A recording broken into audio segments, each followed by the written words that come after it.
sanksinya diancam 5 tahun penjara. Adil nggak sih? Ya enggak lah. Ya, justice for Nyoman Sukena.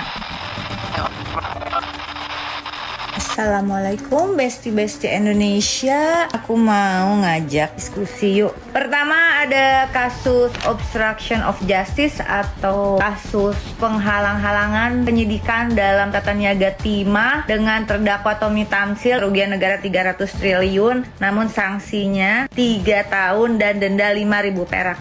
Kasus kedua tentang Wakil Ketua KPK Nurul Gufron membantu mutasi ASN di Kementerian Pertanian. Lalu sanksinya adalah teguran tertulis dan potongan gaji 20% selama 6 bulan. Sementara itu kasus ketiga menyangkut Nyoman Sukena. Ini adalah seorang warga yang menemukan anak landak kebon karena mereka senang melihara binatang. Dipeliharalah binatang ini. Nggak tahu ada yang dilaporkan, lalu kemudian sampai di pengadilan sanksinya diancam 5 tahun penjara. Adil nggak sih? Ya enggak lah.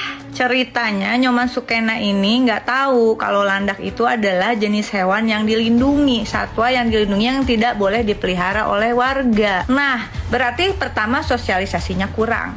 Berarti yang tidak mensosialisasikan dengan baik itu juga harusnya kena sanksi. Jangan karena Pak Nyoman Sukena rakyat kecil lalu main mau dipenjara 5 tahun. No way. Balikin aja atau serahkan aja tuh landak ke kebun binatang atau ke dinas yang melindungi satwa misalnya. Sementara kasus-kasus yang tadi itu contohnya 2 di depan yang aku berikan itu kan harusnya sanksinya lebih berat ya. Setuju nggak Indonesia? Kasih komen ya. Viralkan, kita bantu perjuangan bebaskan Nyoman Sukena. Salam sopan Indonesia.